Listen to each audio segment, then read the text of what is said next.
Very well. Today we're going to talk about a very crucial topic, better classroom management. Once and for all, you can solve that discipline problem.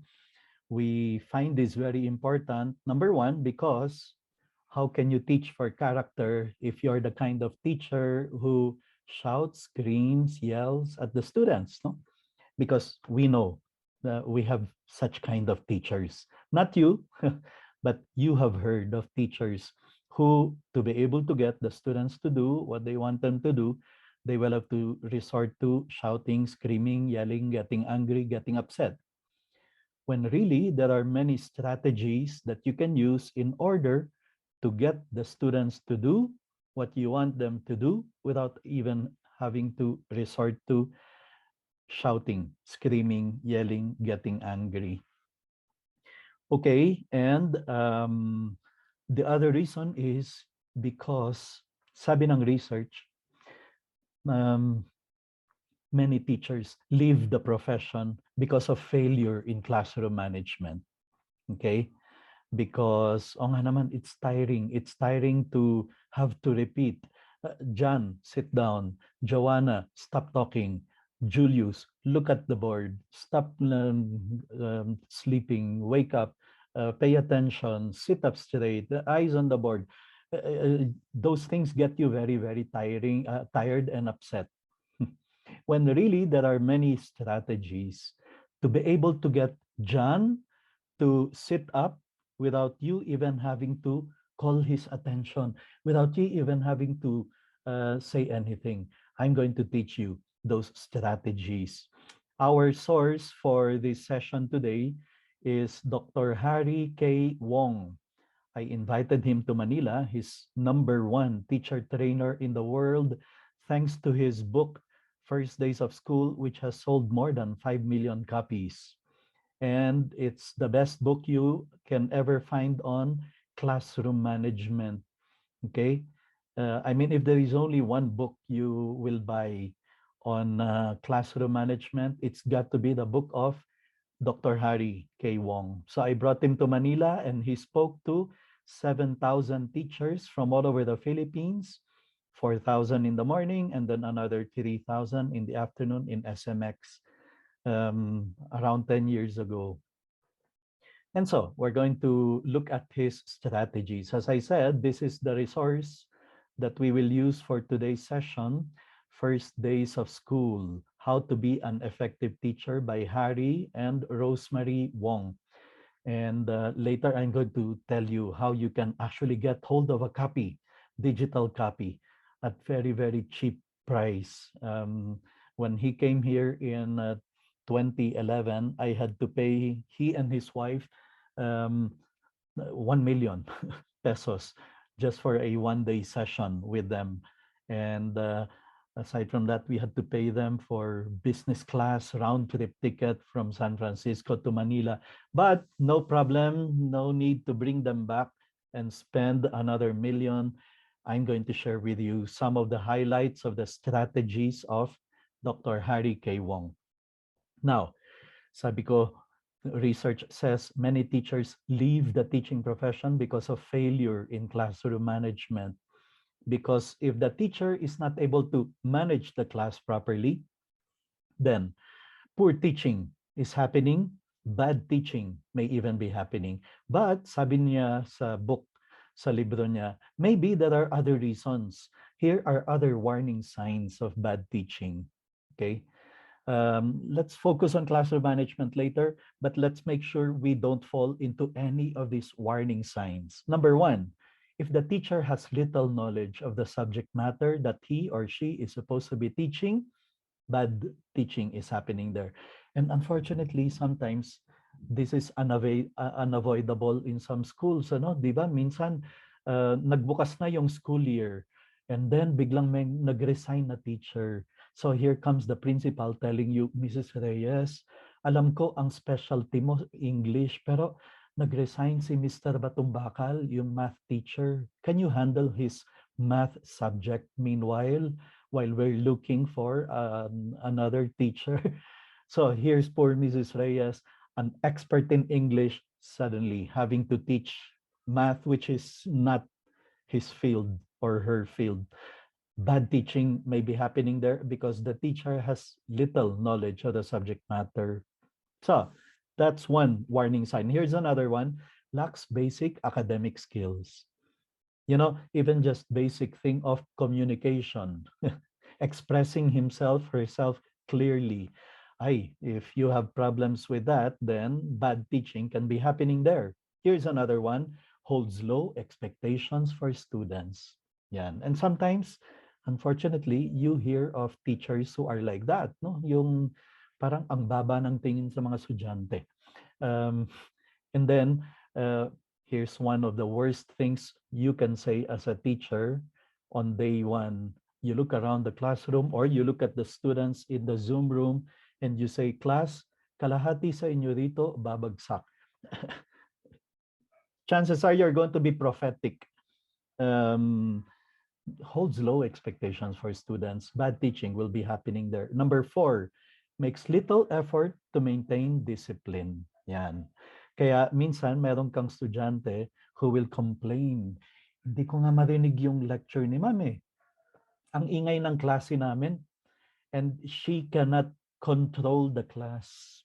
She cannot discipline the class. She does not try to discipline the class because she doesn't know how or because she is afraid. She is afraid na baka magalit yung mga estudyante, hindi na siya liked by the students. Makes little effort to maintain discipline. Bad teaching may be happening there. Number 5, does not focus on academic goals. Number 6, cannot communicate knowledge in an interesting way. And so you can have a teacher na ang mga students laging nagko-complain, ang boring, boring ng teacher, boring ng subject, boring ng class. Because the teacher is not able to make the students interested or is not able to transmit the class in an interesting way. Bad teaching can be happening in a situation like that. Here's number 7, gives disorganized lessons and vague classroom assignments, no? Vague, careless assignments. So, you can have students saying, hindi ko nga alam ba't pinapagawa sa amin ni ma'am to eh. Parang hindi ko makita ang connection dun sa pinag-lecture niya. Vague, disorganized, careless assignments. Number 8, does not assign homework on a regular basis. Number 9, is not aware of your students' strengths and interests. Strengths, weaknesses, and interests. You know how sad it will be, no? If one whole year, meron kang estudyante sa klase mo. Tapos, they go to the next level, right? Pero, pagdating nila sa next level, dun mo lang mababalitaan, dun mo lang malalaman na yung student mong yun last year is one of the best pianists in Asia. But you never knew it because you were never interested to know their interests, their weaknesses, their strengths. I mean, they were just mere class numbers to us. We really didn't have a personal relationship with a student. So it would be very sad if it happens that way. Now, sabi, warning signs of bad teaching. So let's complete. Dapat 13 yan. Ayan. Here's another one. Shows little enthusiasm for his or her work. Yung bang pag pumapasok ng classroom, yung teacher para bang being led to the torture chamber. Ayan.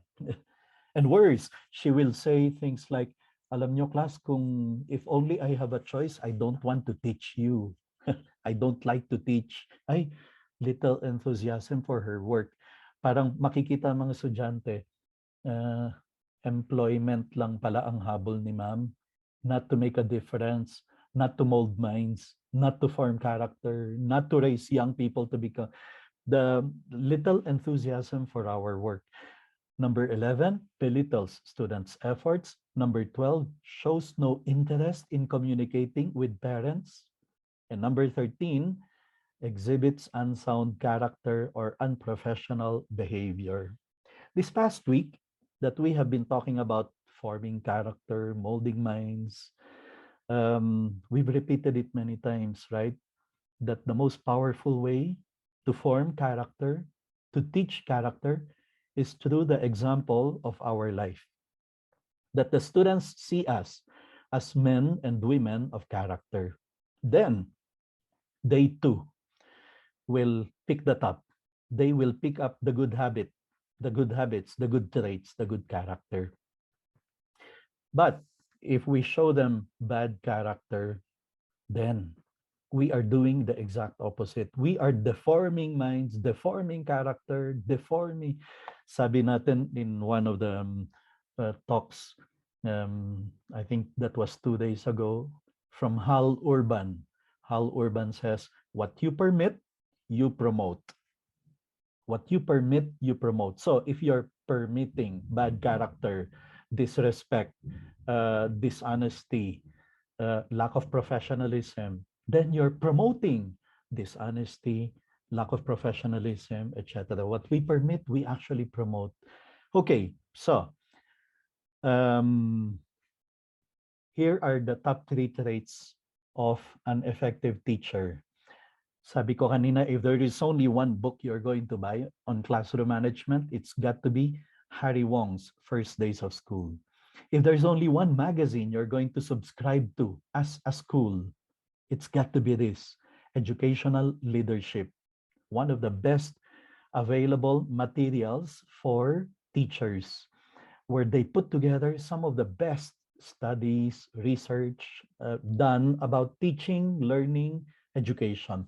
And one of the landmark studies they ever made is this one on top traits of an effective teacher. It spanned 50 years.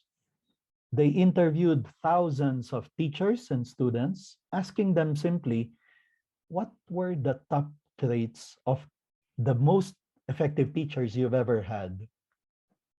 Okay? Yun lang yung question. Ano ang mga top traits that you found in your most effective teachers? And then they put together, and here are the top 3 that came out. The top 3 traits of an effective teacher based on a 50-year study after interviewing thousands of people. Number 1 is our topic today. An effective teacher is a good classroom manager. He is able to, please keep in mind, classroom management is not the same as discipline. Okay? Some of us have made the wrong equation. Classroom management is equivalent to discipline. They are related, but they are not the same. And I'm going to spend time later differentiating the two. Number 2, the second top trait of an effective teacher, according to research, according to the landmark study, an effective teacher designs lessons to reach mastery. You see, hindi ako bilib sa mga teachers na nagyayabang na maraming bumabagsak sa class nila. You've met teachers like that, right? Yung bang ang yabang-yabang nila dahil ang daming bumabagsak sa class nila. Tapos sasabihin nila, kasi mataas ang standard ko. Sasabihin nitong research, ma'am, sir, hindi mataas ang standard mo. Maybe hindi ka lang marunong magturo. Maybe you don't know how to design your lessons for the students to reach mastery, which is one of the top traits of an effective teacher. That's why kung maraming bumabagsak sa klase, the first thing that the principal, the coordinator, the subject coordinator, the supervisor will have to ask the teacher is, what have you done in order to help the students reach mastery? So your job, teacher, is not just to cover the curriculum, not just to finish the chapter. Kasi minsan meron tayong mga ganyang kilalang teacher, ano? Not you. Meron tayong kilala dyan sa other schools na para bang yung ang feeling nila is they are just hired by the school to finish the textbook. If the students study, they will pass. If they don't study, then because problema na nila yan. Basta ako, I will give them the grade that they deserve. Even if half the class fails, sorry na lang. Hindi. Sabi nitong second trait, No, the teachers will find ways for the students to be able to understand the lessons and to reach mastery. That's why I'm a big fan. I was a big fan, and I continue to be a big fan of UBD, Understanding by Design, because that's the principle of that program or that approach. You have to design by design. You have to make it prepare your classes, your activities, your assessment in such a way that the students will be able to understand by design, by your effort. So here's number 3. Top traits of an effective teacher. Sabi ng 50-year study, an effective teacher has positive expectation that students will be successful, which is something similar already to the opposite of what we saw earlier. The opposite, yung warning signs of bad teaching, when the teacher has low expectation. This one now, an effective teacher has positive expectation that you can even say on day one, class, this is going to be your most successful year. We will work hard together. Positive expectation. Class, if we work hard together, if you cooperate, if you support all the things that we're going to do together in the class, you will be successful. Positive expectation. It's one of the top traits. Okay, now, sabi ng research, this is not from me, the number one factor governing learning is classroom management, not discipline. I sometimes hear that from my teachers, from some teachers. Alam mo, sir, magaling ako talagang teacher kung disiplinado lang sana ang mga bata. Ayan. Diba? Uh, Sinisisi niya yung disiplina ng mga bata, why they're not learning. Ay, sabi ng research, discipline is a factor, but it is not the number one. It's the way you are able to manage the class. That is the number one factor. It's not self-esteem. So I don't like teachers who say, alam mo sir, problema lang sa mga estudyante ko kasi they come from poor families. Wala silang self-esteem, motivation, wala silang aggressiveness in becoming successful. Yeah, it's a factor again, but that's not number one. It's still your ability to be able to manage the class or class size or Mr. Rentoy, alam mo yung estudyante namin, mga mayayaman, walang ano ba, yung parang kahit bumagsak, baliwala sa kanila kasi they don't need the diploma. Their parents will give them inheritance. But still, if you are able to manage the class, learning can still happen. Success in their studies will still happen. So that's research-based. The number one factor governing learning is classroom management. Now, I said earlier, classroom management is not the same as discipline. We have to know how to differentiate. They are two different things. Okay? Here's the differentiation. In fact, sabi ni Harry Wong, stop disciplining and start managing. You get that idea? Stop disciplining and start managing. Here's another Harry Wong idea. If you know how to manage, you will not need to discipline. You will not have to discipline. If you know how to manage the class, you will not have to discipline. They are two different things. Okay, so here is the difference.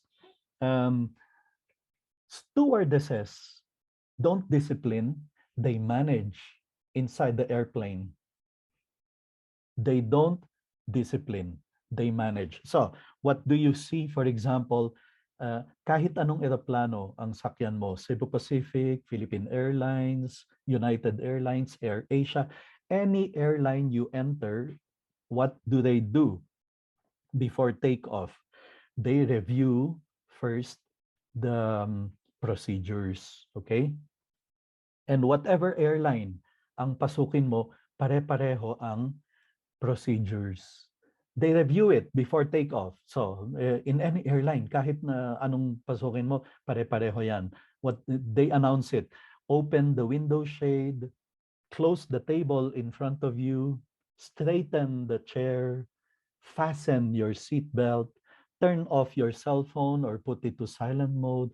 Any airline that you go to, you enter, it's the same procedure. That gives you idea on successful classroom management. When students start asking, bakit sa class ni Mrs. Batumbakal pwede kaming kumain? Bakit dito bawal? Bakit dun sa class ni Mr. Reyes hindi pwedeng lumipat ng upuan? Dito, when students start asking and getting confused, ano ba talaga ang procedure? Kasi iba-iba, then you have a problem. That's why Harry Wong says, you stand a better chance of success in classroom management if all the classrooms in your school have exactly the same procedures that students have to follow. Okay? You will stand a better chance of success if students know your procedures in any classroom that they enter. Very much like the airlines. Kahit anong eroplanong sakyan mo, the procedures are the same. You cannot say, bakit sa Philippine Airlines pwede? Bakit sa... No, all of them have the same. So one of the things your school should do before the new school year opens, or if you have already opened the school year, you can still do it and make everything uniform in your procedures. Let the faculty sit down and agree on procedures. Now, here's the next thing that happens. After reviewing the procedures, what do the stewardesses in airlines? So remember, I'm saying they don't discipline, they manage. And here's how they do managing the airline. After reviewing the procedures, they start going around, right? They start checking if people have followed the procedure. And if they see someone not following the procedure, they only do two things. Two things lang. Number one, call the person ma'am, sir. And number two, they tell the person exactly what they want them to do. So they go around checking. Sir, the window shade, please. Thank you. Ma'am, um, the seat belt, please. Thank you. Sir, no cell phone, please. Thank you. Sometimes they will even help the person straighten the chair. Sir, and then they will help. Yun lang. Those are the only two things they do. They call the person ma'am or sir. And number two, they tell the person exactly what they want them to do. That's managing. Now, if the stewardesses do not manage, they discipline, this is going to be the scenario. This is what you're going to be able to see. Remember, kanina, managing. Ngayon, if the stewardesses discipline, this is what they do. They go around checking. Sir, hindi nyo ba narinig yung announcement? Kailangan ko ba Tagalogin pa sa inyo? Sabi ng fasten the seatbelt, hindi ka nagpa-. Ilang beses dapat ulitin sa inyo? That's disciplining. Sir, pareho lang kayo ng anak ninyo, hindi sumusunod sa announcement. Paki-straighten na ng chair. That's disciplining. You see, that's what some teachers do. John, how many times do you have to tell you? Did you not hear my announcement? Do I need to translate it for you? Do I need to repeat it to you? Bingi ka ba? What's wrong with you? May sakit ka ba? That's disciplining. And that's waste of time, waste of energy, and wrong. Stop disciplining and start managing. So if you're managing a class, not disciplining, then you will follow what the stewardesses do. John, please be seated. Joanna, eyes here, please. Joey, stop talking. Just call the person and then tell him exactly what you want him to do. But here's a very important thing. If you teach them procedures and routines, you will not even have to say, John, sit down. Joanna, stop talking. Joey, turn on your video. Jerry, eyes here, please. You will not even have to say any of those things if you have procedures. Stop disciplining and start managing. There are strategies that I'm going to share with you later that will make unnecessary having to repeat all those things which are really useless things. Sit up straight, stop talking, eyes on the board. I'm going to share those strategies with you later. Procedures. The best way to manage is to have procedures and routines. Kaya pala ang title ng book ni Harry Wong is First Days of School because that's what you are supposed to do in the first days of school. Clearly define, announce, teach them, and then rehearse. Okay? That's a very crucial part of procedures and routines. You have to rehearse the procedures with the students. Rehearse them over and over and over again until they become routines. Clearly define classroom procedures and routines with the students. Even in kindergarten, they do the same procedures where the teacher just has to count 4, 3, 2, and then every number corresponds to arms forward, arms on the side, look straight, straighten up the line. So procedures until they become routine. The problem in some schools is they have procedures, but the teachers do not rehearse them with the students. Okay? Now, please keep in mind procedures. These are not rules. They are simply what you want the students to do. Like in the airline, open the window shades, straighten up the chair, fasten the seat. Those are not rules. They are just what you expect the passengers to do. They are simply what you want the people in the class, the students to do. Okay, so let us, well, here are more what research says. If you want responsible students, number one, the only way you can have responsible students is if you have procedures and routines which the students can be responsible to. Take note of this point from researchers. Students are not responsible to you. They are responsible to the procedures and routines that you teach them at the start of the year. So when a student does not follow procedure, please don't say what I know some teachers say. John, stop talking. Are you challenging my authority? Yan, di ba? Sometimes you've heard teachers saying things like that. What's wrong with you? Are you challenging my authority? No, no, no. He's not challenging your authority. He is just not following the procedures. That is if you have procedures. And that's the problem now. Some teachers do not emphasize procedures and routines. That's why it becomes like the student challenging your authority. And here's number two. When students know how the class is run, they will more willingly do whatever you want them to do. Really, if they know how the class is run, they will more willingly do what you want them to do.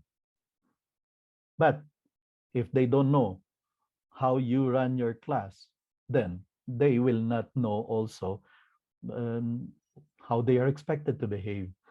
Okay, so let's differentiate procedures and routines. Let me define it again. Procedures, what you want students to do. They're not rules. They are just what you expect the students to do. How to recite, how to start the class, how to end the class, how to ask permission if they need to go to the washroom. How do you want the students to do that? A student suddenly loses his ball pen. He needs to ask permission to borrow a ball pen. Do you have a procedure for that? Nabali yung pencil. Kailangan niya magtasa. Do you have a procedure for that? Do the students know what to do in that situation? The students come late for class for one reason or another. Um, what's your procedure? Do you expect him to just go inside the classroom, knock on the door first, ask permission first? What is your procedure? Now, you teach these procedures to them and you make them do them over and over, rehearse them over and over until they become routines, which is what students simply do automatically. How they recite, how they submit paper, how they pass a piece of paper. Now in the online, do you have clear procedures on how they can submit their work to you? Do you want it by email? Do you want it to be submitted in, or do you accept it in Viber? And when you say the deadline is on Friday, is that Friday 12 midnight Friday or 12 noon Friday or the time that you meet synchronously or a specific time on Friday?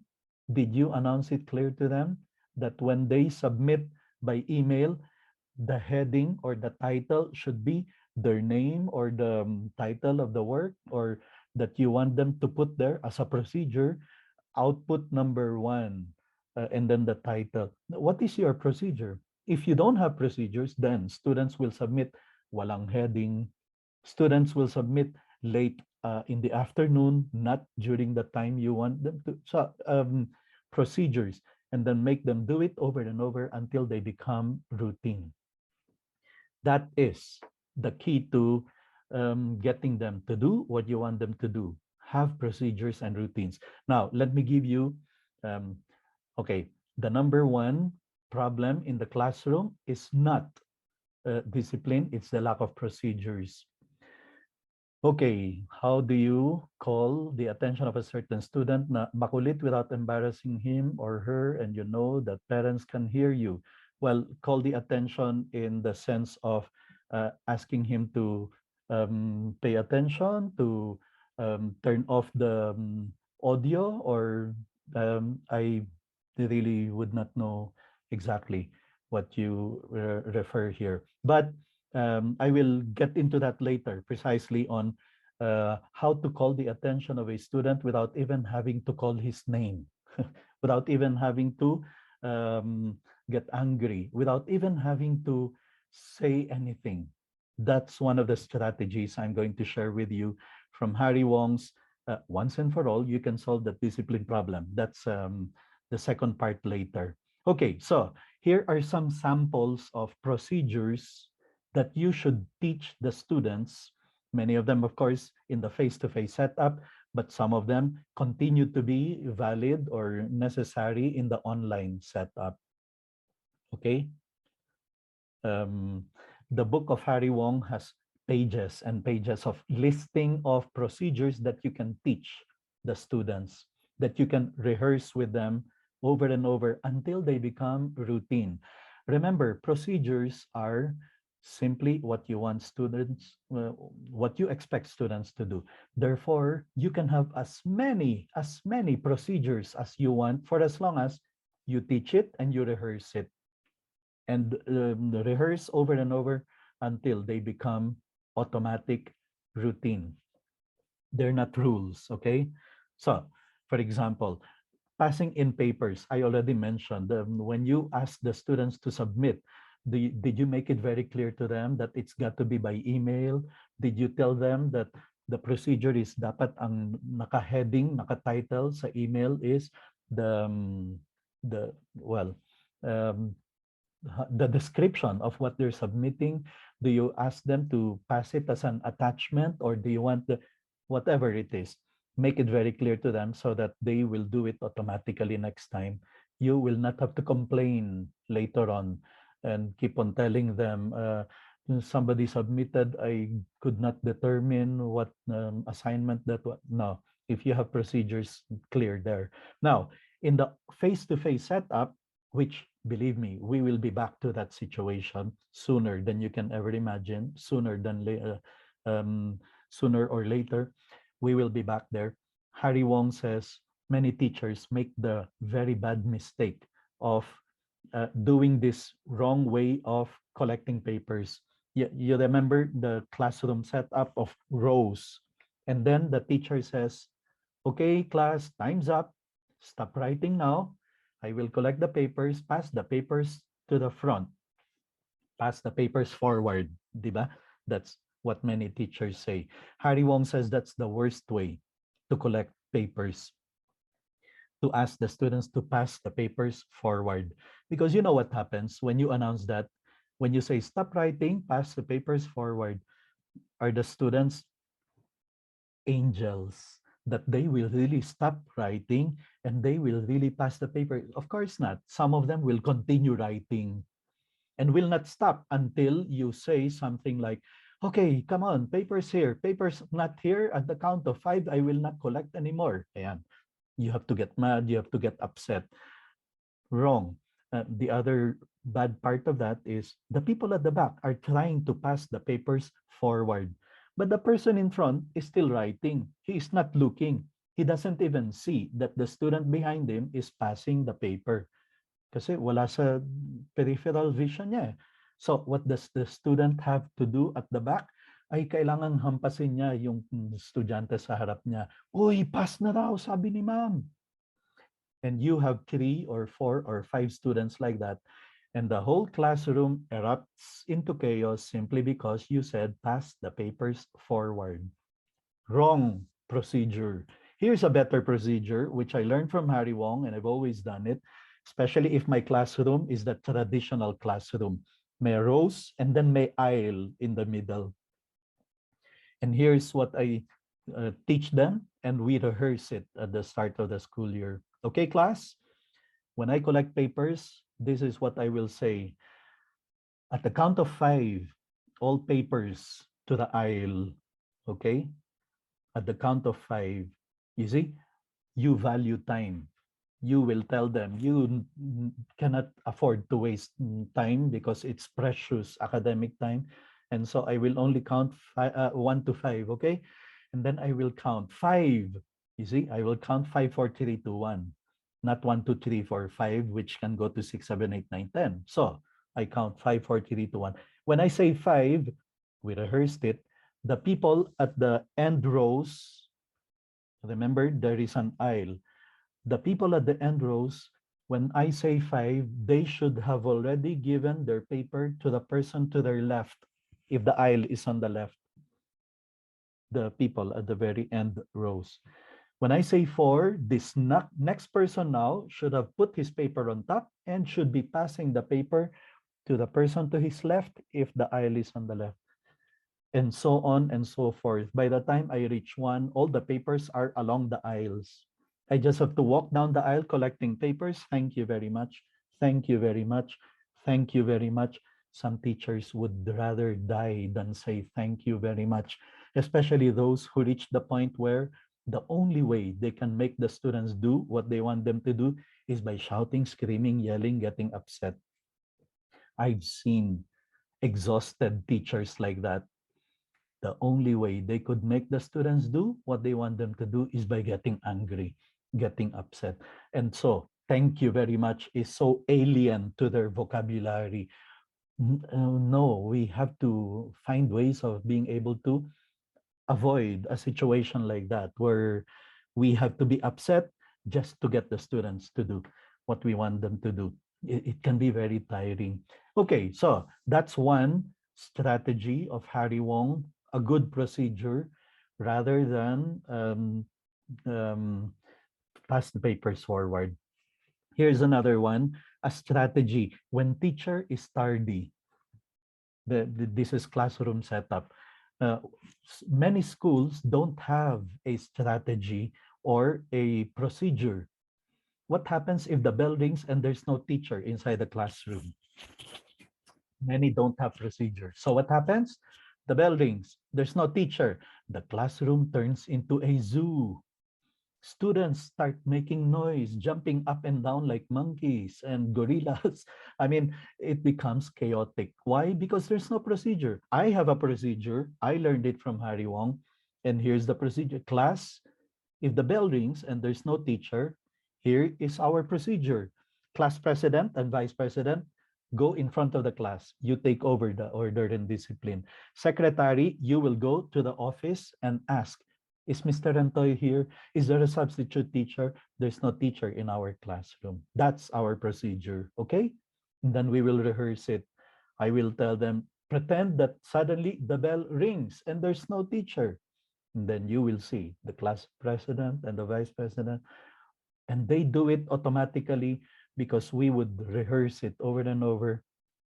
And I never would have to bother with order and discipline, even if there is no teacher inside the classroom. More procedures and routines. As I said, you can have as many as you want for as long as you teach them, rehearse, until they become automatic. Some of them you will teach, most of them you will have to spend in the first days of school. That's why yan yung title ng libro ni Harry Wong.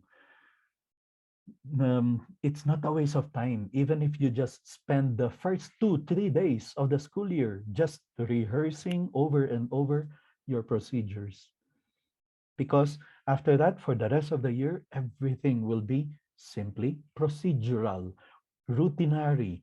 They will do what you want them to do. They will do what you expect them to do because you have been rehearsing it with them. If you don't do this in the first days of school, for the rest of the year, para kang naghahabol na nagpapatay ng apoy. Parang wala ka nang ginawa kundi mandisiplina, patahimikin ng estudyante, pagawin ng mga estudyante ng gusto mong gawin nila. Para bang for the rest of the year. That's why sabi ni Harry Wong, the first days of school are very crucial. It is there where you will be able to set the tone for the rest of the year. Are you a man who means business, procedures, and routines? You know how students are. They will test you. They will try to test the waters and check how far they can go with this teacher. If we start talking, will he stop us? He didn't stop us. We can talk in his class. It's like that. Diba? Now, you can, as I said, in his book, he has pages of simply listing procedures that you can have with your students, especially with this online setup.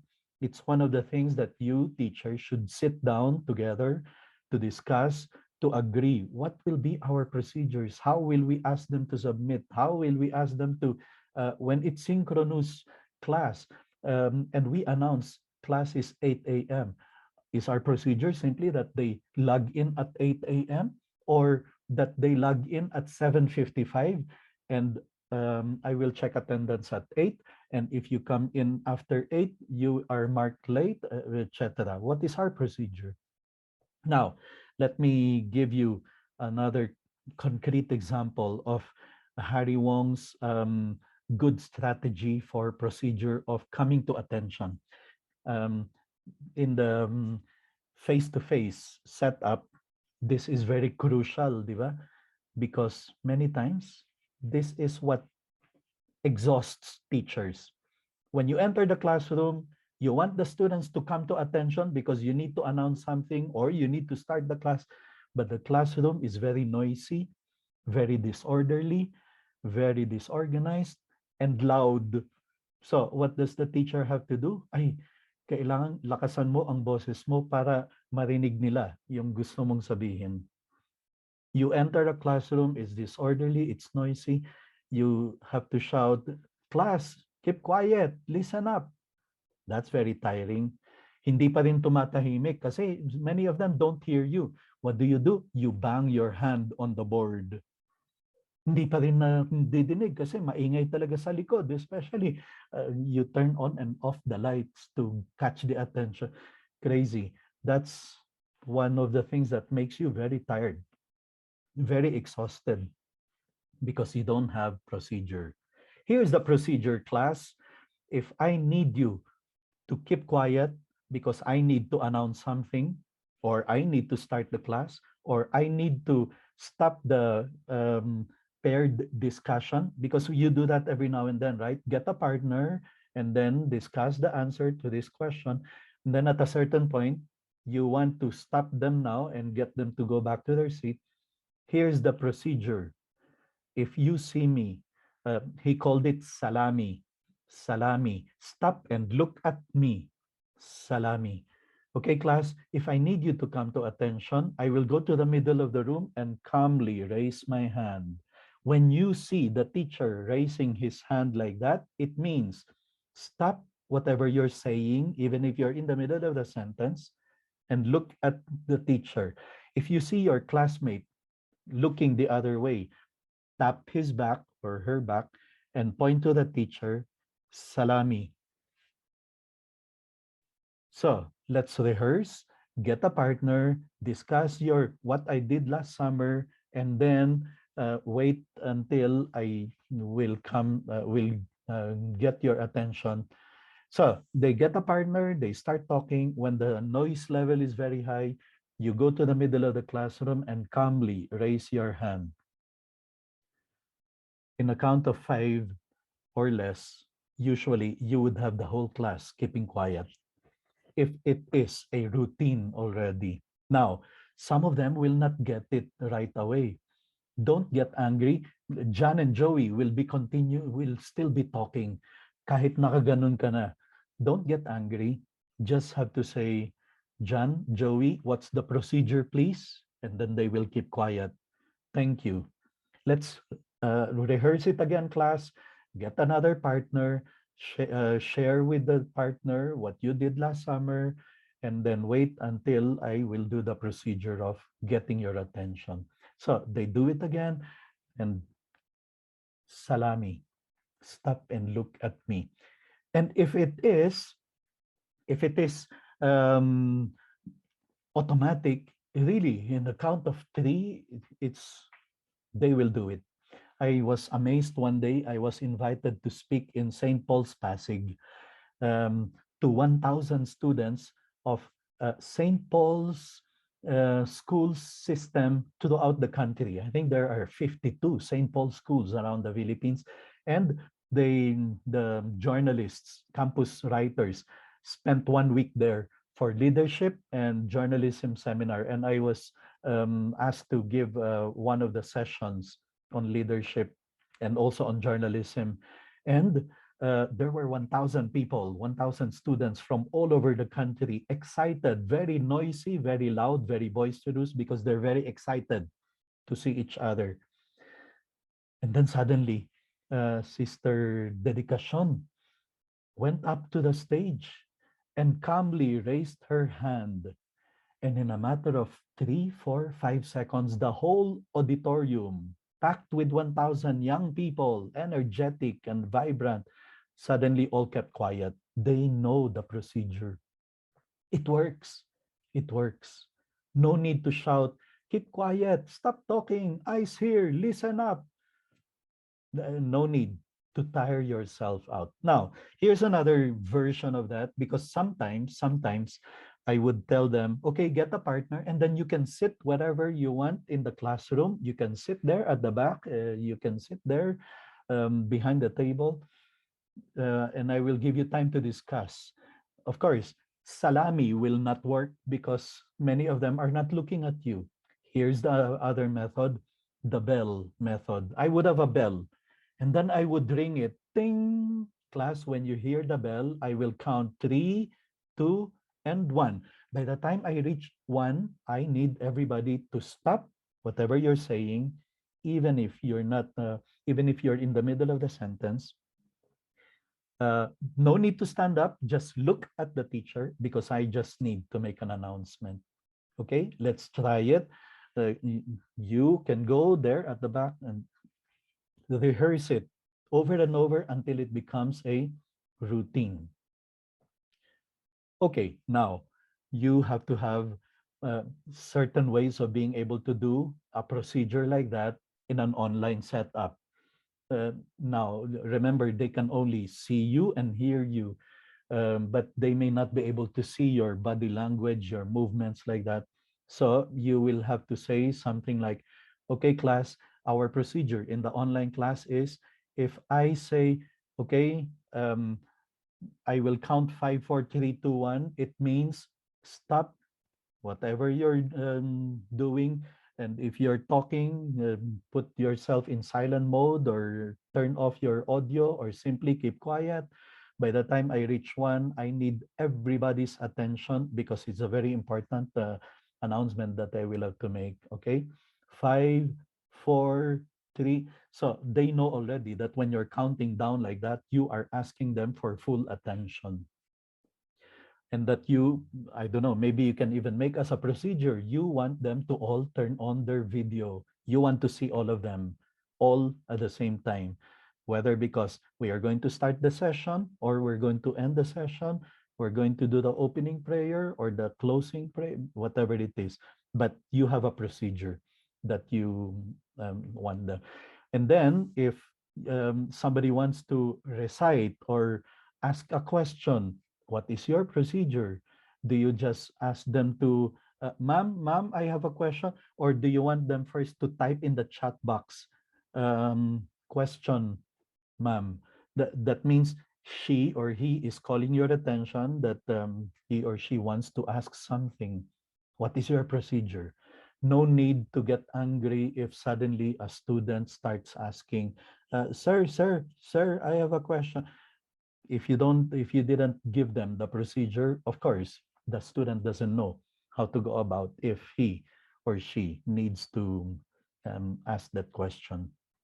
Okay, so you can have many more procedures.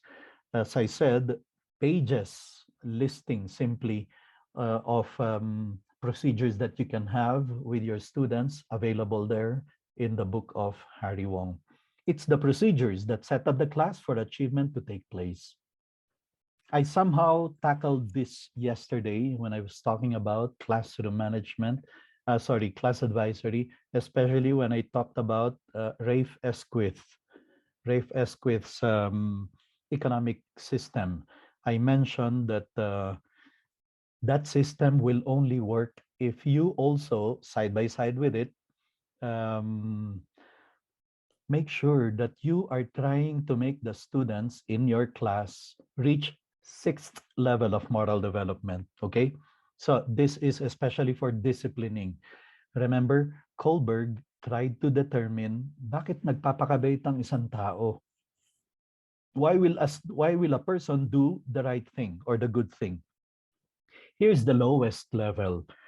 The lowest reason why a student will behave, because I don't want to get into trouble. Why? Because the teacher said, naku, if I catch you, you will be punished, you will have detention, you will have suspension, I will really make sure you learn your lesson. So, magpapakabait na yung bata because I don't want to get into trouble. That's why we have to refrain from uh, threatening like that. You better watch out. You better behave.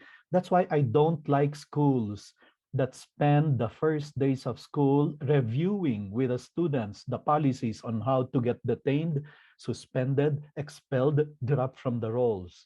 Right? Some schools do that. Please don't. Don't do that. Sure, you can review with the students the policies on detention, suspension, expulsion, dropping from the rolls, but not on day one, not on day two, not on day three. Maybe you can leave it for later, but not on the first day because it's fostering only the first level of moral development.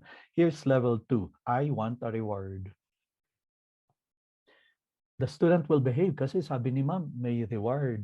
Meron daw stars, bibigyan kami ng stars. May, sorry, tatatakan kami dito ng good boy, good girl. So, they will do the right thing because they want the reward. Which, by the way, is different from the reward we talked about yesterday in the class excellence award, the class excellence recognition, because that one is reward as a class.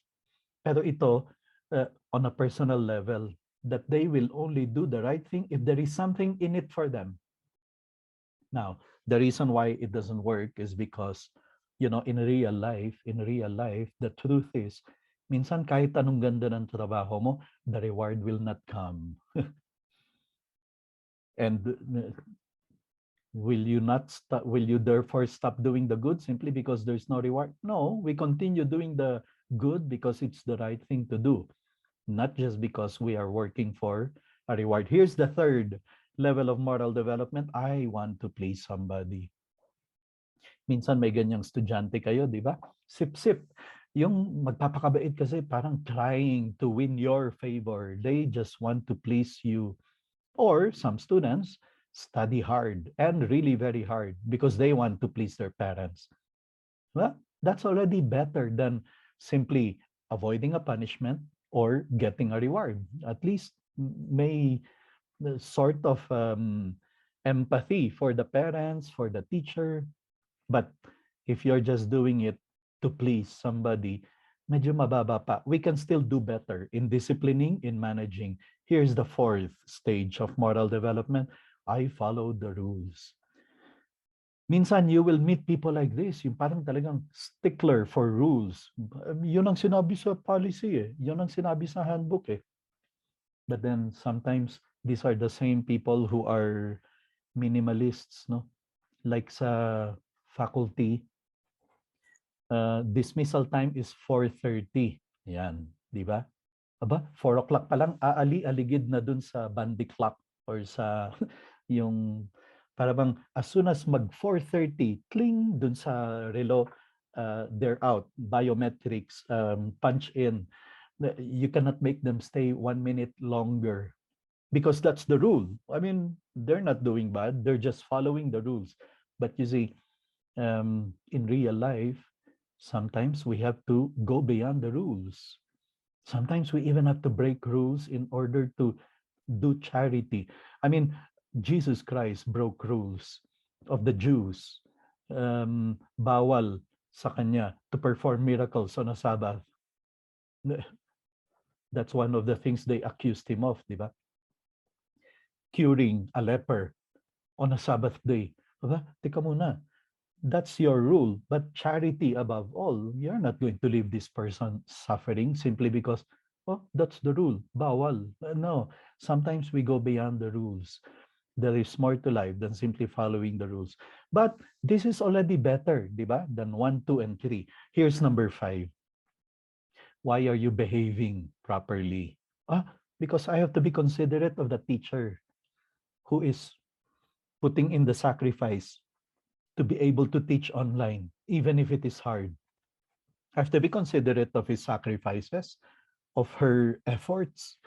I have to be considerate of the sacrifice of my parents who pay my tuition, even at this time of the pandemic, which is not very easy for my parents, but they do it because they want the best for me. I have to be considerate of their sacrifice, of their efforts. That's fifth level. Can you imagine if students are like this? Not just avoiding a punishment, working for a reward, following rules, trying to keep you pleased, but they are considerate of other people.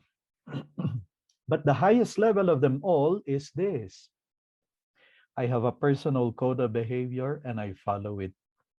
Good parents are able to raise their children with this sixth level of moral development when they say things like, Jan, anak, magpakabait ka ha, dala mo ang pamilya, ang pangalan ng pamilya natin. Take note of that. We expect you to behave, whether in the house or outside, because dala mo ang pangalan ng pamilya natin. And ang pangalan ng pamilya natin, we know it to be equated to kindness, courteous, responsible, good manners.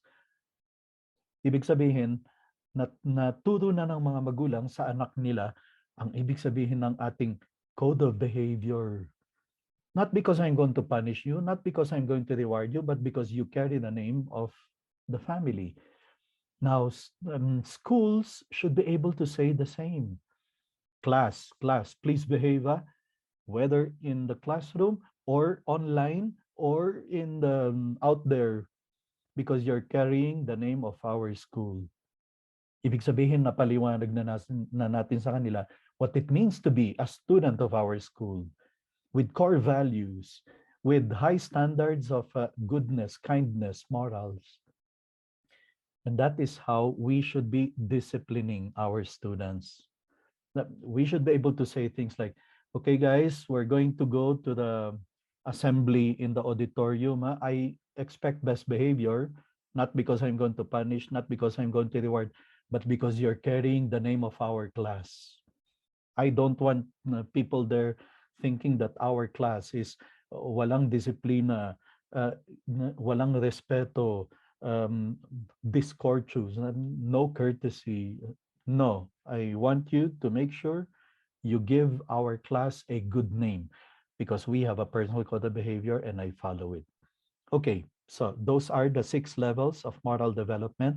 And as I mentioned, the the economic system of Rafe Esquith yesterday that I discussed for class advisors will only be effective if we keep on reminding our students to reach sixth level of moral development. Otherwise, the system yesterday, economic system, is just going to foster greed for money, wanting to earn more and collect more money. That's contrary to level 6 of moral development. Okay, so let's go to Harry Wong's concrete strategies, which he discussed in not in the book. It's these things are not in the book, but they are found in his cassette tape. Wala pang CD nun eh. In fact, unfortunately, they don't reproduce that lecture anymore. Entitled Once and for All, You Can Solve That Discipline Problem. Because believe it or not, the kids want discipline even more than you do. No student would like to be inside a classroom where he is in danger of being harassed by classmates, made fun of, hurt by classmates. I mean, no student would ever want to be in a classroom like that. They want discipline. Okay, 5 kasinungalingan tungkol sa pagdidisiplina. 5 myths of discipline. Alam mo, Mr. Rentoy, wala akong problema sana sa discipline if only I follow this advice of some teachers. Do not smile until Christmas. Yan. Do not smile until Christmas. That's a myth. That's not true. In fact, yesterday, di ba, sabi ko sa inyo, day 1, I welcome my students to my classroom with my biggest, widest, fakest smile. We shouldn't be afraid to smile. But some teachers have that wrong idea that if you smile, the students will take advantage of you. They will try to push the envelope and test how far they can go with you. No, smiling is not a sign of weakness. That's a myth. Okay? Kasi nadinig ko yung isang teacher, old teacher, sinasabi niya sa batang teacher, alam mo, huwag kang ngingiti. Yan. Takutin mo yung mga bata. Terrorize them. Kailangan makita nila na you mean business, na they will not even think of breaking your rule. No. That's a myth. It's not true. Here's another myth. Mr. Rentoy, wala akong problema with discipline only if I am big and tough. Yung nakakatakot, yung katatakutan ng mga bata, that's a lie. That's a myth. It's not true. In fact, I had teachers who were big, who were tough, who looked tough, but they were very motherly. They were very fatherly. They were very caring. I was never afraid of them. So, that's a myth. Here's myth number 3. Alam mo, Mr. Antoy, wala sana akong problema with discipline if only we have the latest gadgets. If only we have video projector in every classroom. If only I have the best laptop I can get. Okay, if you can afford those things, go ahead and have them.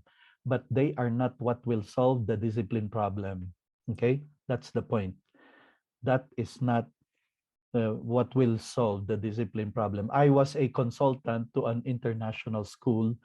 Ba? Every classroom, ang ganda ng television, HD, naka-built in. You just have to connect your laptop and widescreen. But they have problems with bullying. They have problems with discipline. So you see, having the latest gadget is nice, but that will not solve the discipline problem. Here's 4th. Mr. Rentoy, alam mo, wala sana akong problema with discipline if only my students come from the middle class. Kasi ang problema yung dun sa mga napakayayaman na mga estudyante or nandun sa mga napakahihirap na walang motivation, No, that's not true. The economic background of the student has nothing to do with discipline. It's all about classroom management. Okay? I told you I have been teaching in the University of Asia in the Pacific. I have students there who are so poor because they're scholars. They have to take lunch with the drivers, the taxi drivers in the uh, karinderya behind NEDA, kasama ng mga jeepney drivers doon. Because that's the only thing they can afford. And I also have students there, as soon as i-announce ng Malacanang ang long weekends, they book their trip to Hong Kong and to Singapore, taking advantage of long weekends. So rich, so rich. But that has nothing to do with the discipline. I'm able to manage all of them, whether they are from very poor background or very rich families. It's the classroom manager. Here's the fifth myth of disciplining. And I especially address young teachers because it's the young teachers who fall into this trap of the myth on disciplining. Alam mo, Ms. Dente, wala akong magiging problema with discipline because I will be friends of my students, chummy. We will even eat out together and we will even, I'll speak the same language. We can understand each other. I will play video games with them even. We will watch TikTok together. I mean, friends.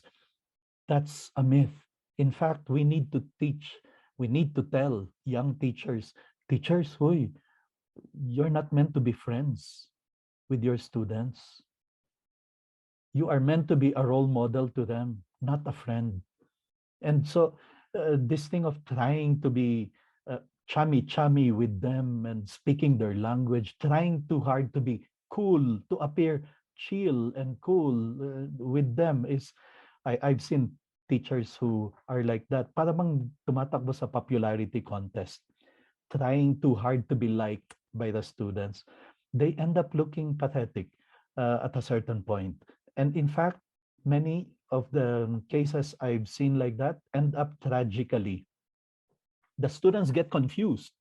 Like if one day the teacher has to get upset in the classroom because of the noise, the students start getting confused. Uy, ba't siya nagagalit? Over the weekend lang, kasama natin yan sa McDo. Tapos ngayon, they start getting confused. Kasi you confuse them because you are not meant to be friends with them. Be friendly. Be very, very friendly. But you are not simply meant to be friends with them. You're meant to be a role model, someone the students should look up to and should see as someone they have to emulate, they have to respect. And that's a world of difference. Being friendly is not the same as being friends with our students. Those are the 5 myths of discipline. Now, let's talk about classrooms. Here are 4 types of classrooms. The first one is low control, low support. Low control now, the students are noisy. And the teacher cannot control the students. Iniisip niya kasi is, naku, pag pinagalitan ko tong mga batang to, baka magalit sila sa akin. They will not like me anymore. Never mind. Bahala kayo dyan. Kung gusto niyo mag-usap, I will not stop you. May natutulog na estudyante. Uy, naku, if I wake him up, baka magalit siya. Never mind. Matulog ka dyan kung gusto mo. Low control. Because the teacher doesn't know how to control or is afraid to control or does not know what to do. And low support, the students do not like this kind of teacher. Ito yung mga estudyante na nagrereklamo, hindi ko nga madinig si ma'am eh. Ang ingay kasi ng klase. Hindi niya kayang i-control. I don't like this teacher.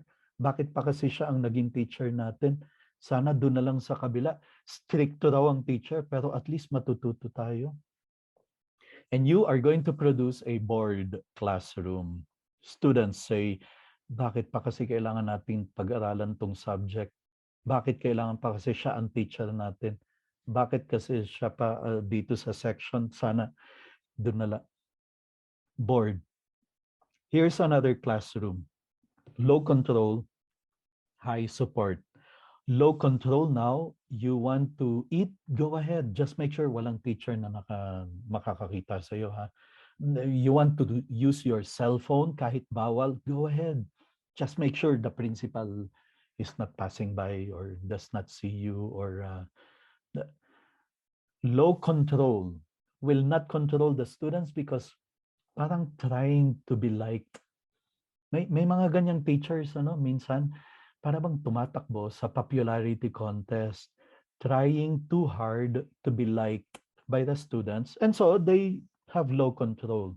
And then high support. Gusto ng students yan. Uy, ang galing ah.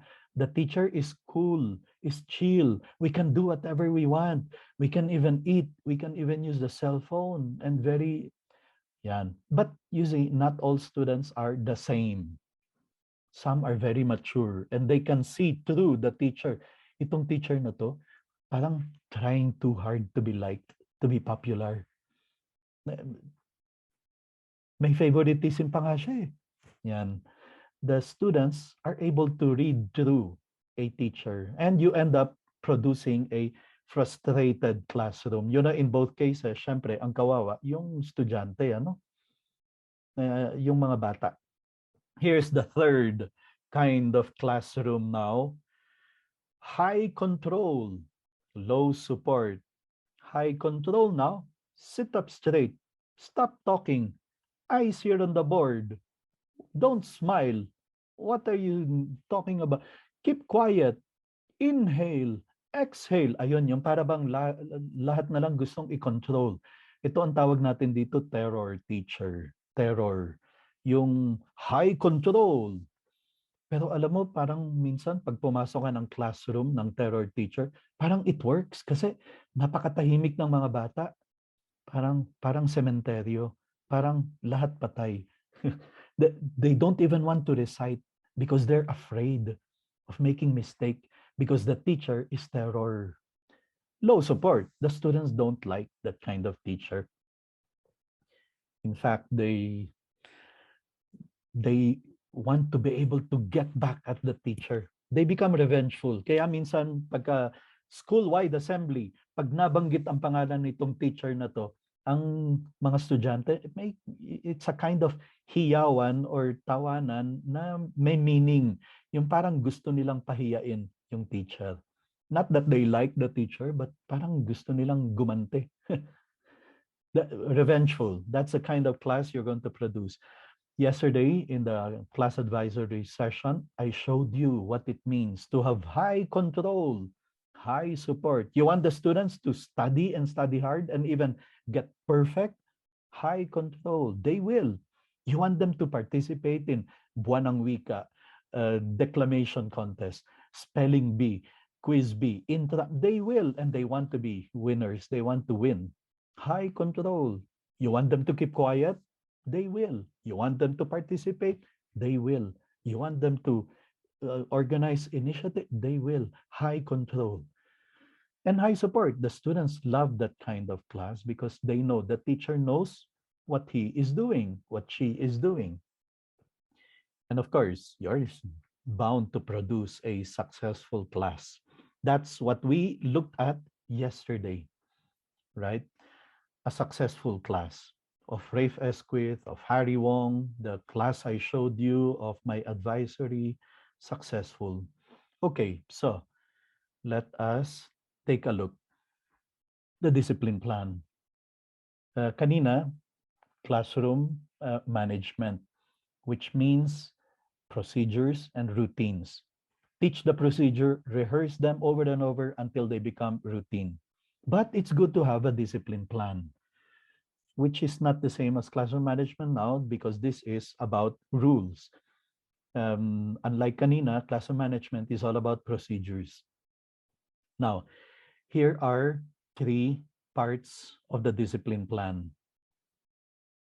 I go around the Philippines visiting schools and I ask them, do you have discipline plan? Ah, yeah, we have rules in the classroom. Okay, and then if they don't follow, then may penalty. Question, if they follow your rules, what is the consequence? Wala. The teacher will not have to get angry. The teacher will not have to punish. Wrong. Sabi ni Harry Wong, there should be a third part. There should be positive consequences because you stand a better chance of getting the students to do what you want them to do if they're working to get a reward than to avoid a punishment. If they're working to get a reward than to avoid a penalty. Now, here is the rule about rules. You should only have enough rules that they can memorize, not more.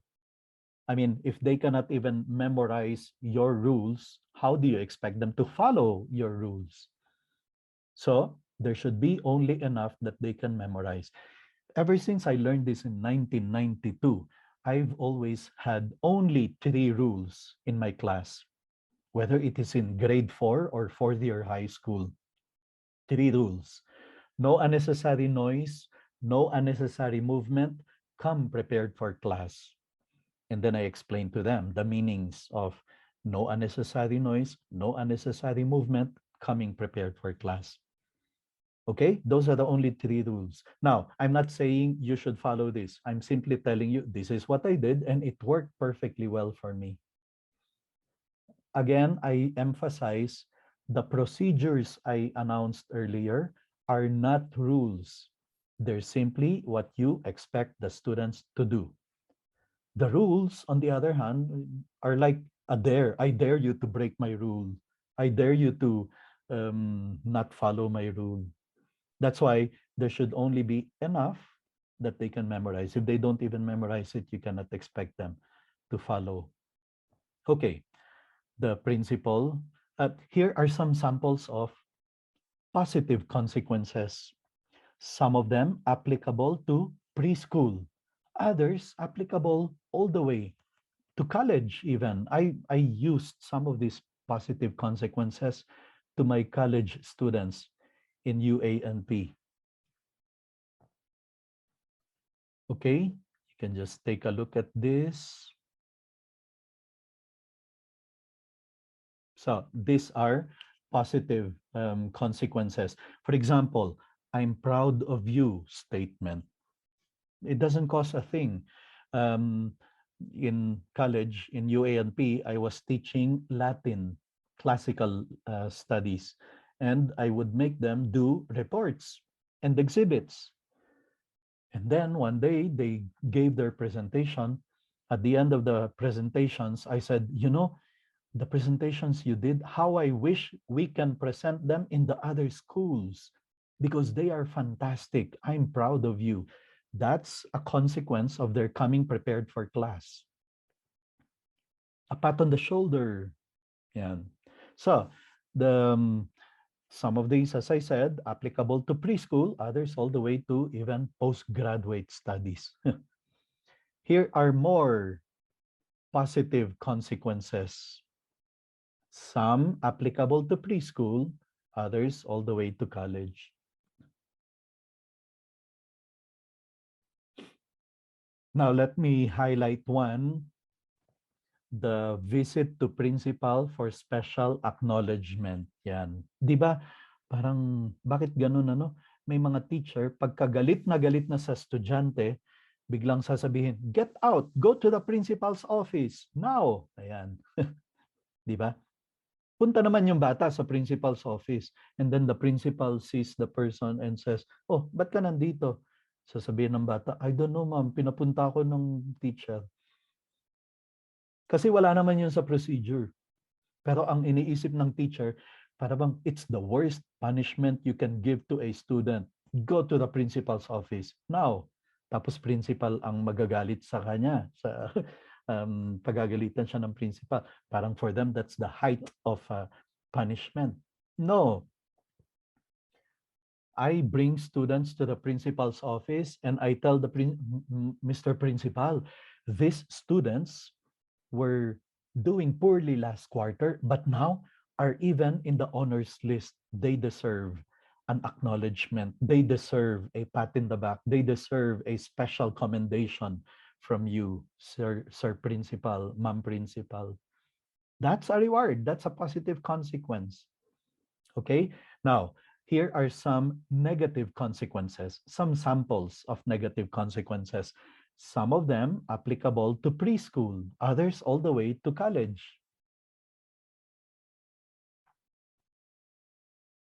Okay, you just take a look at the list.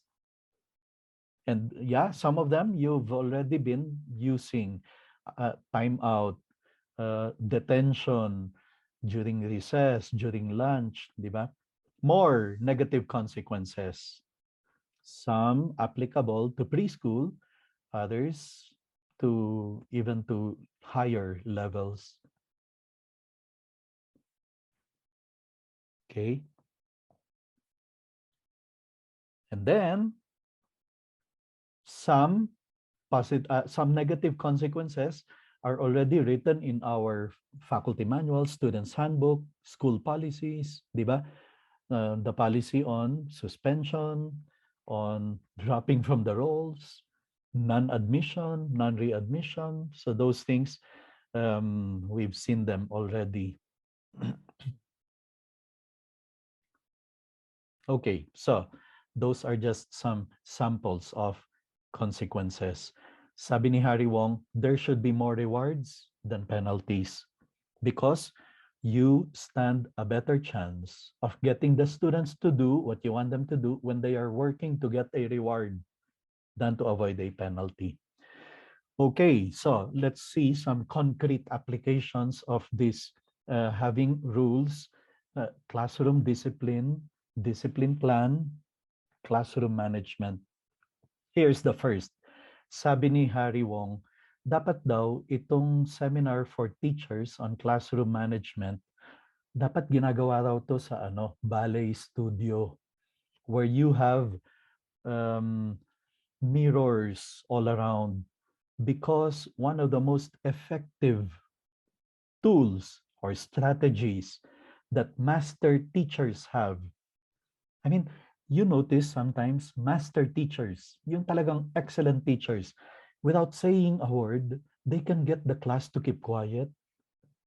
Just by looking at the class, they can get the class to keep quiet because that is the most effective strategy according to Harry Wong, the stare. Yan.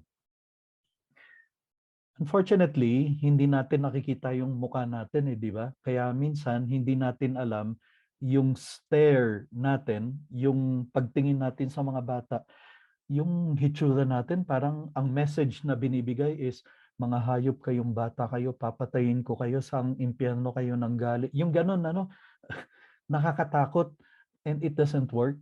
It just terrorizes or terrifies, but it does not make the students behave. On the other hand, some teachers have developed that kind of stare because of practice, because of a stare that says, kahit wala silang sinasabi, but the stare that they put on, the message the students get is, come on class, I expect best behavior from you. Oh, come on, show me good behavior. You're better than this. That kind. That's why sabi ni Harry Wong, we have to practice it. We have to learn the best stare that we can have that can give that kind of message. Look at yourself in the mirror, Harry Wong says. Look for that perfect look in your face that gives the message of, oh, come on, I expect this behavior. Hey, you're better than this. Come on, we don't have to go through the um, having to get upset again. Come on, I expect best behavior. And that is the reason why there are master teachers who are like that. Isang tingin lang, kaya nilang patahimikin yung buong klase. And then uy, shh, quiet, quiet, si ma'am. Ayan. Without you even saying anything. Practice it. Discovered it. That perfect stare. I mean, really, it works. I've seen it done by some master teachers. Oo nga, how are they able to do it? They're able to do it. It takes years of practice and knowing ourselves and knowing our face. And okay, so let's go to another system, another strategy, the check system. Um, of course, when I learned this, it is an face-to-face setup system, but you can do something similar in the online setup. The check system, because the principle of Harry Wong is do not eat up academic time in order to discipline. Okay? You shouldn't waste academic time in order to discipline. So, mali yung sistema ng teachers who stop lecturing and then they say, John, Joey, kanina pa kayo dyan, ha? Kailangan ko ba talagang ulit-ulitin sa inyo? And then she or he will spend the next 5 minutes lecturing on discipline, sermonizing on why they should behave, um, even going as far as, naghihirap na ako ditong pinaghihirapan ko sa inyo, tapos ganyan ang ibabalik nyo sa akin. Konsiderasyon naman, anong klase ka? Di ba, may mga ganyang teachers. And then before you know it, nasayang na ang 5 minutes, 7 minutes, 10 minutes. No, Harry Wong says, don't waste academic time in order to discipline. And there is a system in being able to do that. And I was so fascinated when I learned Harry Wong used it. I learned it from him. Ron Clark used it, one of the best teachers alive today. I'll tell you a little more about him later. Hal Urban, the one I talked about yesterday, the other day, used it. Rafe Esquith, the one that we got a lot of ideas from in the class advisor, all of them use it. If the best teachers use the check system, that means it must be good because it works, because I've done it and it works. Okay, so here is how it works.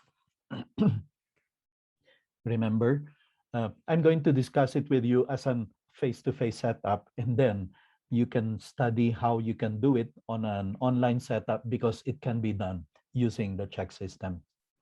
Here's it also answers the question of one of our co-teachers earlier who pointed out there, yung makulit na bata, paano mo madidisiplina even in an online setup? This can work. Okay, so here is how it works. The check system. Remember, I only have 3 rules, right? No unnecessary noise, no unnecessary movement, come prepared for class.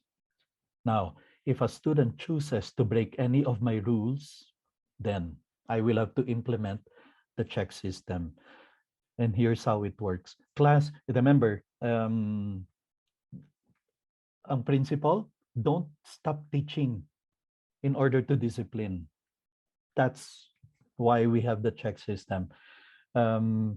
Let's say the subject is English, which I have been teaching for 30 years. And I'm talking to the students about subject-verb agreement. Okay, class, if the subject is plural, the verb should be plural. If the subject is singular, the verb should be singular. And then I noticed John and Joey talking. I'm not going to stop lecturing. John and Joey talking, that means they chose to break rule number 1, unnecessary noise. I calmly pick up the chalk or the whiteboard marker as I still continue lecturing, and then I go to the board and write their names. John and Joey know, because I explained it at the start of the school year, that they have chosen to break one of my rules, and that's why I am writing their names on the board. But I'm still lecturing. And they know that if your name is written on the board, it's a warning. No punishment, no sanction. It's just a warning because they have chosen to break one of my rules. And then I continue my lecture. However, there are some subjects that are always singular, that always take singular verb, like someone, somebody, anyone, anything, anybody. I noticed John and Joey talking again. They have chosen to continue breaking another rule. I mean, the same rule, the no unnecessary noise. I don't get mad. I don't get angry. And I don't stop lecturing. I just calmly pick up the chalk or the whiteboard marker and put a check mark beside their names. And they know, I announced it at the start of the school year, 1 check mark beside your name written on the board means that you are going to spend 5 minutes of detention in recess or lunch or dismissal time, whichever is coming up next. A second check mark would mean 15 minutes of detention in recess, in lunch, dismissal time, whichever is coming up next. A third check mark means you will have to come back on Saturday to serve detention. A fourth check mark means I will have to call up your parents. But I never had to stop and get angry. I just have to calmly pick up the chalk or calmly pick up the marker and put a check mark or write their names on the board. It works. It works because once they see their name written on the board, I tell you, they will behave. They will make sure they don't get the check mark. Who wants to be detained? But it does not make me angry. I mean, I don't have to stop like what some teachers do, right? When they see John and Joey. John, Joey, stop talking. Keep quiet. I's here. Kanina pa kayong dalawa dyan ah. Pagbubuhol-buhulin ko kayo, paguntugin ko kayo dyan ah. What's wrong with you? And they already wasted so much time and energy and effort, and they go home very exhausted, exasperated, and angry and tired. No, don't get tired. Don't get exhausted, and don't waste academic time in order to discipline. It works, I tell you, it really works because it's very fair. It's very fair because you are not just looking around for people to punish or to sanction. In the first place, you're very fair. You even give them a warning. And I like it very much because the second time, I mean, the next time you come back to the classroom, the board is clean. Everybody deserves a fresh new start. You don't even make reference to, John, Joey, nakadalawa kayo kahapon, ha, babantayan. No, no, no, nothing like that. Everybody deserves a fresh new beginning, fresh and clean board in the next meeting, in the next class.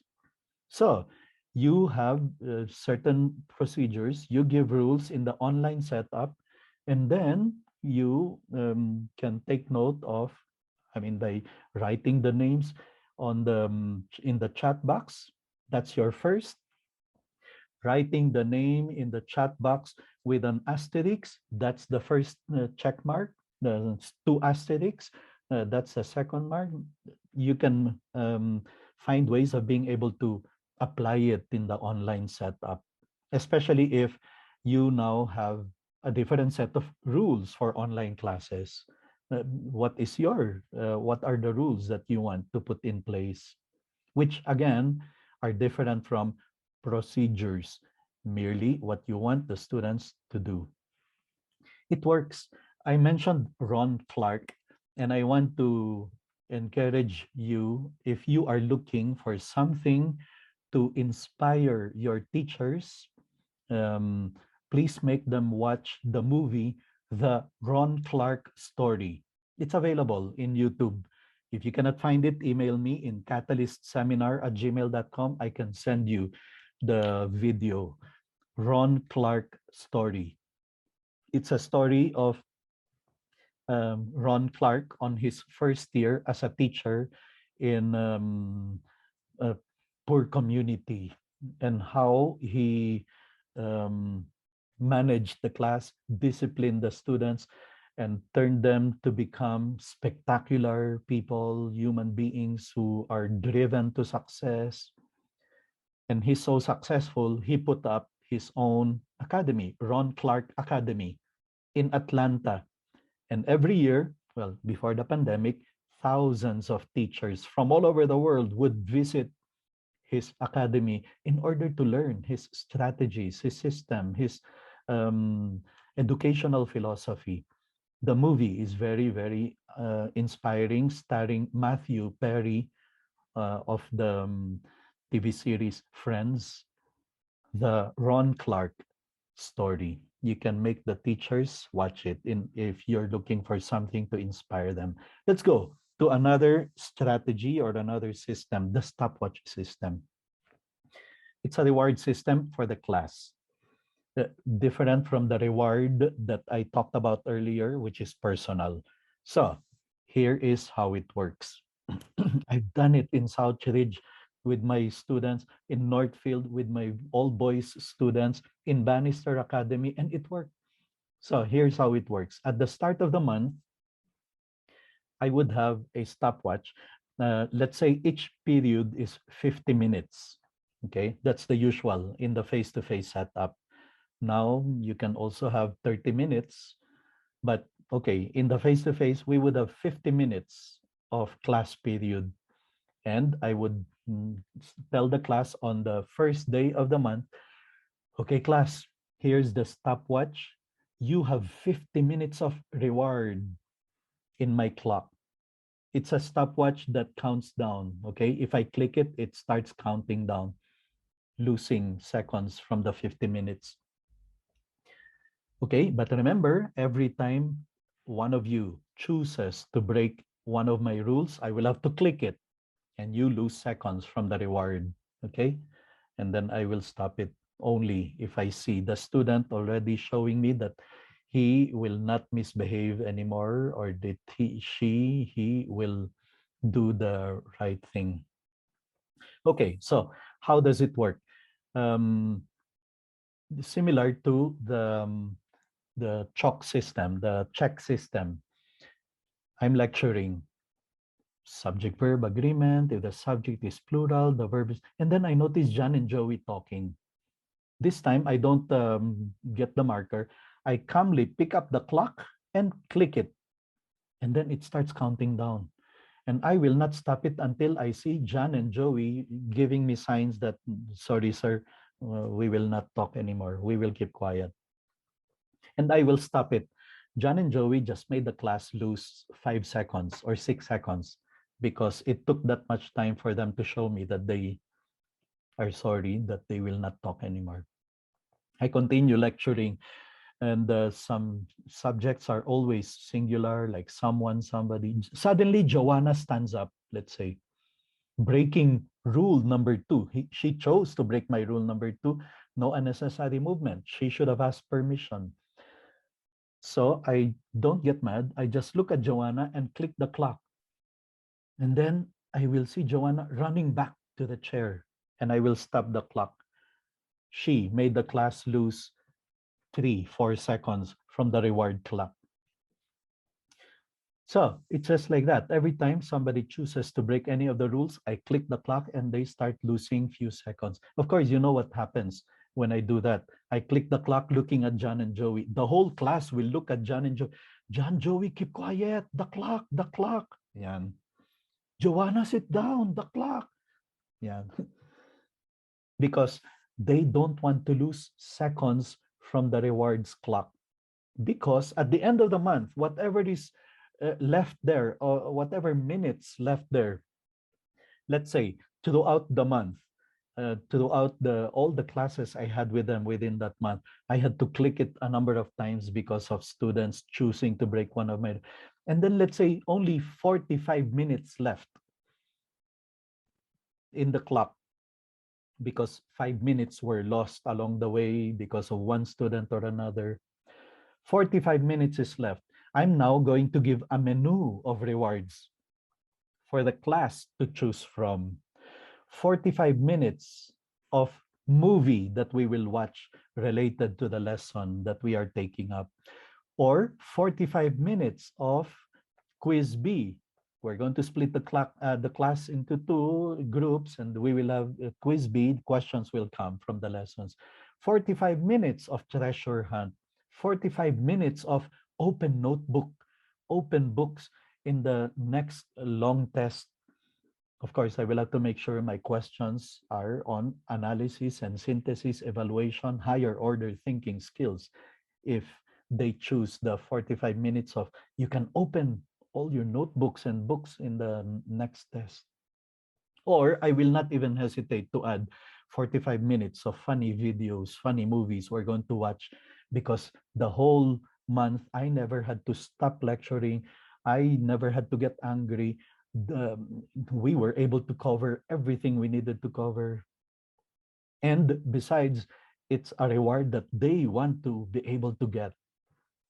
They don't want to lose any second from the rewards clock because they are looking forward to that reward. Now, here is the perfect use, especially of the stopwatch system. Um, all boys school in South Ridge. Sometimes your subject may be after a PE class. I mean, have you ever taught a class after PE? You enter the classroom, the chairs are disorganized. May medyas sa sahig. Minsan, anong ginagawa ng brief dun sa sahig? I mean, it's an all-boys school and it can be very disorderly like that. And if you don't have a system, you end up like some teachers. You have to shout, you have to scream, you have to yell. You waste a lot of time getting people to organize and to put things in order. Not me, because I use the stopwatch. And this is the perfect use of that. You enter the classroom, the procedure they know is I will not start the class unless the room is clean, orderly, organized, rows aligned, and they are standing by their desk. Okay? Now, I enter the classroom and it's in disarray. I don't shout, I don't scream, I don't yell. I just calmly raise the clock and click it. You know what you hear next? Uy, ayusin niyo yung room, the clock, the clock. And amazing, it takes them 6, 7, 8 seconds to suddenly put everything in order because they don't want to lose more seconds from the reward clock. It works. It works. Again, because it's very fair. Again, because they want the reward. You stand a better chance of getting the students to do what you want them to do when they are working to get a reward than to avoid a punishment. And best of all, I never had to get upset. I never had to get angry. They hate the clock, but they like me because I'm the one who will give them the reward. And it becomes almost like a game to them. It's a battle against the clock. I mean, it works. There are ways of getting the students to do what you want them to do without you even having to say, Joanna, sit down. John, Joey, stop talking. Keep quiet. Eyes here. No, you can do away with all those things by simply calmly raising the clock and clicking it, calmly picking up the pen and putting a check. Discover those systems so that you don't have to get upset, angry, and tired. So the reward system works, especially if you have yesterday we talked about the trophy system. It works. I love a class where students, rows, are competing against each other in trying to do the good thing, the right thing. You see, it's part of classroom management, yung trophy system. Class, this week, the row that participated the most, that behaved the best, that got the best grades in the quizzes is row number 3. The trophy belongs to row number 3 this week. In an online setup, you have to do it in a group basis, that they belong to groups. The group that recited the most, always on time, submitted everything on punctually always, participated most in the discussion is group number 4. They call themselves the Avengers. The Avengers own the trophy this week. Let's see whose group or which group will own the trophy next week. It can be literally a trophy. It can be virtual trophy. It can just be okay, if you belong to the Avengers group this week, please make sure you put in your profile picture the trophy that you own the trophy this week. So even in an online setup, it can be done, the reward system. Okay, this brings to an end our week-long session. I've given you a lot of strategies. And I know strategies means more work, more effort, more preparation, yeah, because that is the only way we will be successful in our effort to form the character of our students. There are two roads ahead of you. One leads to a place where people have no character. People there abuse each other. People there step on each other's rights and hurt each other. But there's another road that leads to a place where people have character. And yes, it's fantastic to be in that place because people help each other, they support each other. There's camaraderie, there's friendship, there's kindness. Pili ka. Where do you want to go? Of course, the answer is very clear.